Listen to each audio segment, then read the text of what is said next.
Hello and welcome to your daily dose of Satoshi's news. Today's date is Thursday, the 18th of January 2024, the year of 1 million transactions per second and more.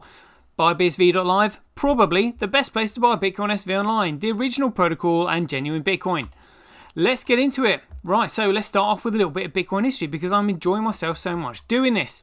So I missed out yesterday, so we'll just do a little bit of a catch up with that. So this email was from Jonathan Thornburg on the 17th of January 2009. So this was in response to Satoshi Nakamoto's email. He said, in the modern world, no major government wants to allow untraceable international financial transactions above some fairly modest size thresholds. The usual catchphrase are things like laundering, drug money, tax evasion and or financial terrorist groups. To this end, electronic financial transactions are currently monitored by various governments and their agencies, and any but the smallest of transactions now come with various ID requirements for the humans on each end.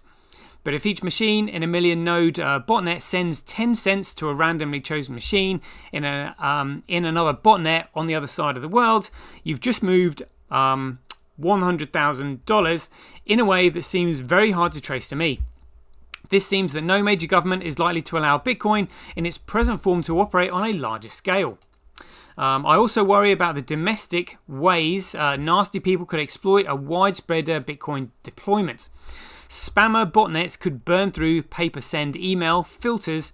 Trivially, as usual, the cost would fall on people other than the botnet herders and spammers. If each machine in a botnet sends 1 cent to a herder, that could add up to a significant amount of money. In other words, Bitcoin would make botnet herding and the assorted malware industry even more profitable than it already is. He continues by saying, is there something obvious I've missed? Well, what you've actually missed is the fixed supply. And it actually becomes genuinely expensive to make those transactions because it's actually costing you something. They're not free. And what, where are you sending those transactions to? Who's receiving them? And again, you can see them all online. And again, a cost per transaction goes to the miners. So spam the network as much as you like. The only person that you're hurting is yourself, really. So it's going to stop spammers. So he says, is there a clever aspect of the design which prevents botnets from exploiting the system? Well, again, it's the fixed supply, and the value of each transaction, the fact that it's costly, and that there's a chain of digital signatures means you can see them all. I think he's thinking of like an anonymous fiat currency that's infinitely inflated here. Is there a way for every major government or to monitor all Bitcoin transactions to watch for botnet to botnet sending? Well, it's just going to cost them really. But again, every transaction is private. But again, you can see the transactions on the network. Ultimately, everything is traceable, but it's going to cost a lot of detective work to go back tracking the transaction. And it has to be a common network, so everybody is accountable to one another, so everyone can see it really. And that just says from Jonathan Thornburg. Department of Astronomy, India University, Bloomington, India, USA. Washing one's hands of the conflict between the powerful and the powerless means to side with the powerful, not to be neutral. Quote by Freya. Oh, yeah, okay. But that's your little bit of Bitcoin history. Nothing too remarkable in that post there, but interesting. They were still talking about botnets such early on. And then we move on to the 18th of January 2015. So I've just found this. Again, scraping the bottom of the barrel. But here we go. Look, Bitcoin News Roundup, January 18th, 2015. So let's see what it says about today back in Bitcoin history. So it says, Bitcoin News Roundup is a weekly digest email in which Jake recapped this week's Bitcoin news, interesting stories and articles. Ross Ulbricht trial. So again, back in history, 2015, this week saw the beginning of alleged Silk Road operator Ross Ulbricht's trial in a federal courthouse in Manhattan. Ulbricht's counsel began the trial on an interesting note, arguing that Ulbricht indeed founded the site, but that he was not the Dread Pirate Roberts, the mysterious operator of the online free market. In a cross-examination of DHS agent Jared I'm going to murder this one, Yeghayan, on the third day of the trial, Ulbricht's defense team coaxed a serious shocker from the agent who had infiltrated the Silk Road as an employee. Quote here, you believe him to be the mastermind behind Silk Road, keeping it secure and operating? Ulbricht defense attorney Drattel asked Der Jaghaien. He says, I did. So that's what's his testimony. But he wasn't talking about Ulbricht. He was talking about former Mt. Gox CEO Mark Capellis, who was involved in a legal battle of his own regarding the hundreds of thousands of bitcoins that went missing from his site in the beginning of 2014.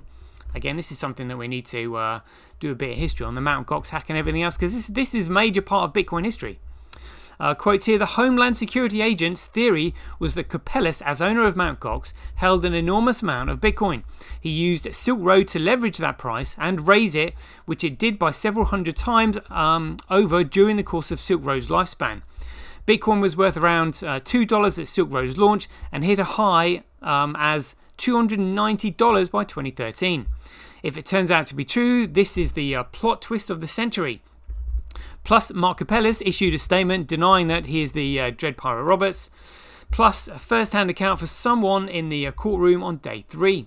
Encryption earlier this week, British MP David Cameron questioned the need for end-to-end encryption communications, arguing that no one should have the right to communicate electronically in a way that the government can't access the This is outrageous!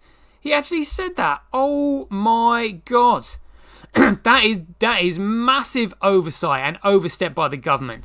We should know everything about the government because they're public servants. They should know virtually nothing about us because we're private citizens. This is absolutely outrageous. They are our agents. How dare they? I'm absolutely livid at that. The question is, are we going to allow a means of communication which simply isn't possible to read?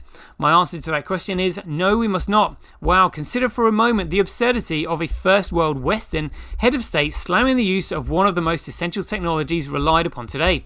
Chances are good that you are reading this over a HTTPS connection, which uses that pesky encryption thing, and so do apps like WhatsApp, Snapchat, and iMessage. Virtually all of your private data, your credit card numbers, bank statements, and medical records are all kept relatively safe online through the use of strong encryption techniques.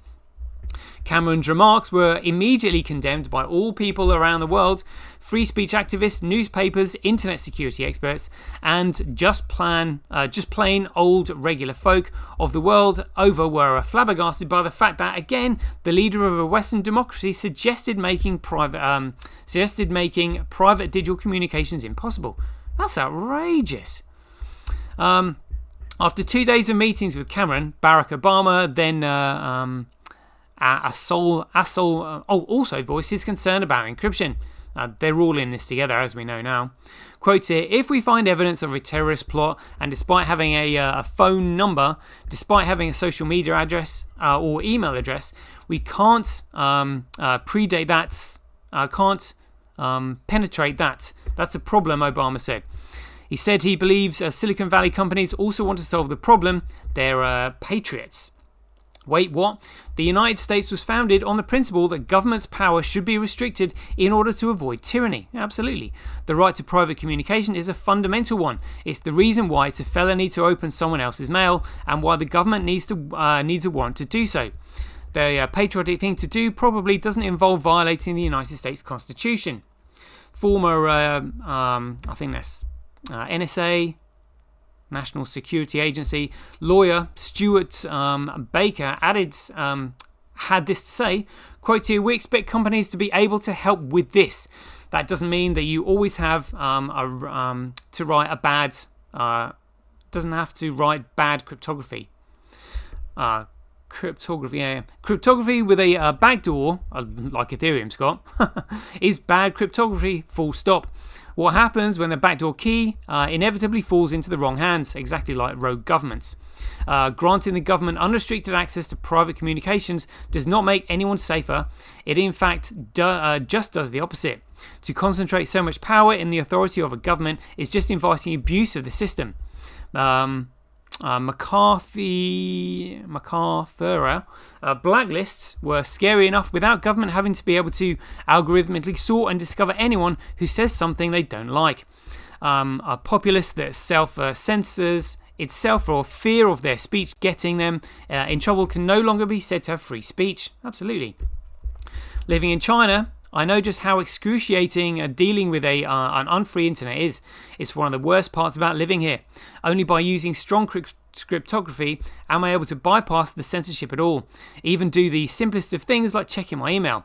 If China had a way to backdoor VPNs, which rely on strong encryption, they'd still be able to stop me from looking at Gmail. It will be a very, very sad day for freedom when the US is taking cues from China on internet policy. I'm deeply concerned about Cameron and Obama's remarks this week, as we should be. Plus, Cory Doctorow explains how stupid the idea of putting government backdoors in everything is. Backdoors in everything is. Plus, digital arms race. The NSA preps America for future battle. Der Spiegel published new Snowden docs. Volatility. I don't typically focus on price of Bitcoin in this newsletter because I believe that the price is one of the least important things about this whole Bitcoin thing, and it's very difficult to know all the forces at work during any big price movement. That said, this week's 30% downswing is notable because there hasn't been this much volatility for nearly a year, and also the price is at an 18-month low. Some miners are turning off their machines as lower coin prices means they are no longer profitable. Wired writer Jerry Brito also thinks that price of Bitcoin doesn't matter right now. Well, yeah, it's been speculative for years, 10 years actually. In other words, it's early days. The Googles and Facebooks of Bitcoin, the killer app that will make the technology indispensable for ordinary users, may not come for another 5 years. Unlike the early web, through Bitcoin has a price, though Bitcoin has a price ticker people look at daily, and so they wring their hands. Every drip and spike in the price gets a lot of attention and spells either doom or irrational exuberance. But as Mark Andreessen has pointed out, the price of domain names didn't remain the usefulness of the internet. It didn't determine the usefulness of the internet. Bitcoin wasn't the only thing to see crazy volatility this week. The Swiss National Bank lifted an artificial cap on the franc, which has pegged it at a rate of 1.2 euros. Within minutes of removing the peg, the value of CCH had skyrocketed 30% up to 0.805 euros before coming back to rest at about 13% higher than before, at 1.04 euros per Swiss franc. The euro itself continues to lose value against the USD. It's down around 50% in the last 6 months and is moving closer towards parity with the US dollar. Bits and pieces, IBM. Do we need... let's see what this bit says. IBM, Adept, a blockchain-based proof of work concept for a potential Internet of Things infrastructure white paper. Eric Voorhees posted an excellent refutation of the Bitcoin is a Ponzi scheme argument. A Ponzi operator promises something that is a lie, and behind its fallacious veneer builds nothing of real economic value. Satoshi Nakamoto, in contrast, theorizes and then actually built a system which worked as advertised, a decentralized ledger which operated with no middleman. He didn't claim Bitcoin would make you rich, proceeding then to sell them upon you. He claimed rather that Bitcoin would work according to the specs of his white paper, and then demonstrated that to be true. That's it, and this is a crucial reason why Bitcoin cannot be considered a Ponzi scheme. There was never a scheme. There was a scientific claim proven conceptually by the white paper and then demonstrated financially by the software. Russia has begun blocking Bitcoin websites as a potential ban on digital currency looms. The next US Marshals auction will likely to take place on Q1 2015.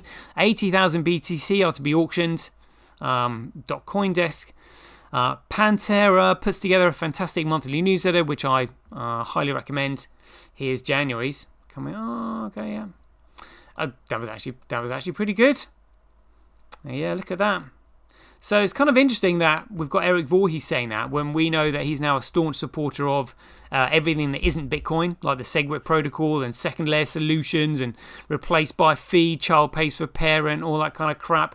Yeah, what a hypocrite. Yeah, anyway. So let's have a look at the figures quickly then. So we've got $80 Bitcoin. Transactions are right down, but block size is still up 98.64%. And look at the size of the blocks coming through. So this means that we are effectively demonstrating large size transactions coming through. And these are big blocks, 227, 240, 156, 130, 599, 757, all megabyte blocks. Brilliant. And again, the door is opening. Again, Bitcoin has actually been maybe sort of 2% more profitable to mine than BTC recently. But that's just currently gone down. But it's much of a muchness between all chains right now. It won't take much of a price movement to actually increase the profitability of Bitcoin in comparison to BTC, which would be fascinating to watch. And again, everything is in these mining charts. Look at that. So we've got other miners now giving, obviously, the shitcoin miners a bit of a chance, but that's fascinating that other miners have actually reduced their hash rate on Fisher Price Cash, but the profitability has pretty much remained the same. So even though it's less competitive, so whether or not other miners has increased their hash rate at a point where the difficulty adjustment has changed, and since the difficulty adjustment has increased, other miners can now actually reduce their hash rate, and it just means that tampering with profitability of the chain. Same with Bcrash, but it looks like a Bitcoin very healthy now, very healthy. Roughly sort of 3 equal miners on there. Tau now mining Dutch are a big player in the game. Other miners on there. It's fantastic. Really is fantastic to look at. Lovely, jubbly. And just a little bit of news. So I saw this banding around on the internet. This is hilarious. I was actually trying to find the link to this, but I couldn't. I know it's a little bit small, but on here there's a back and forth argument between Greg Maxwell and Mike Hearn. So I'm just going to read this bit at the bottom because it's really quite telling that Greg is literally trying to destroy Bitcoin right from the get-go. So this was Mike replying to Gregory. He says, "Gregory, you're getting really crazy now. Stop it. The trend towards mining centralization is not the fault of Gavin or myself or anyone else, as SPV is exactly what was always intended to be used. It's not something I fixate on. It's right there in the white paper. Satoshi even encouraged me to keep working on Bitcoin before he left. Look, it's clear you have decided that the way Bitcoin was meant to evolve isn't to your personal liking." Yeah, exactly. It's his personal liking because he doesn't want it to be used. He is nefarious to Bitcoin. That's fine. Go make an altcoin where your founding documents state that it is intended to always run on 2015 Raspberry Pis or whatever. It is you. It says or whatever. It is you, mean by small devices. Remove SPV capabilities from the protocol so everyone has to fully validate. Make sure that it's the understanding that everyone has from day one about what your altcoin is for. Then when someone says, "Gee, it would be nice if we had some more capacity," you or someone else can go point out at the announcement emails and say, "No, GregCoin is meant to always be verified on small devices. That's our social contract, and it's our item." I think that's what it says, into the consensus rules for that reason. But your attempt to convert Bitcoin, which is exactly what he's doing, into that altcoin by exploiting a temporary hack is desperate and deeply upsetting to many people.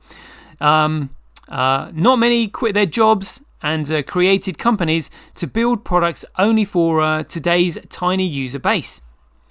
My list of things of full node is useful for wasn't ordered by the importance, by the way, whatever that means. But there we go. So Greg was purposely trying to destroy Bitcoin from the get-go.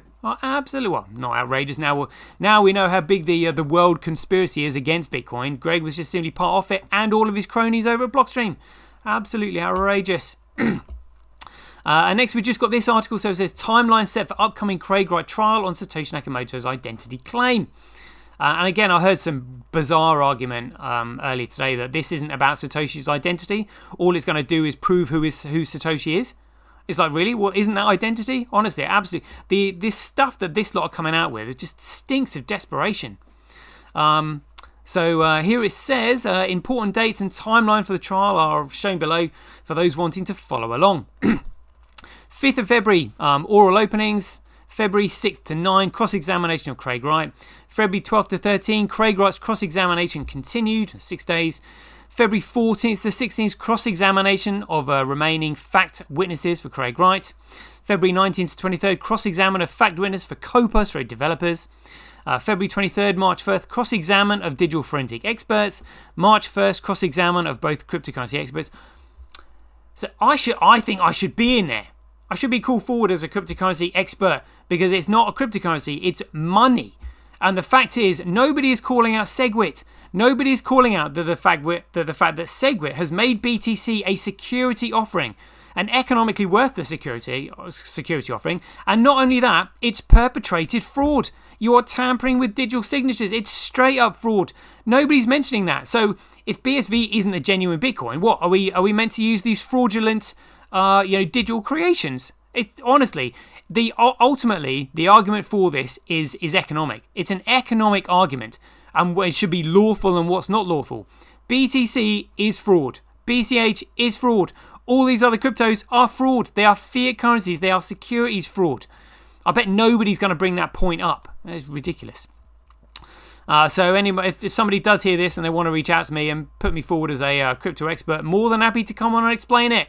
Personally, I think my years involved in this classify me as an expert on the subject, and I can prove how long I've been in the space. Since 2017, played quite a big role actually, I think. So anyway, there we go. We'll leave it there. I hope you enjoyed it, and as ever, be aware, take care, stay safe out there, and we'll see you in the next one.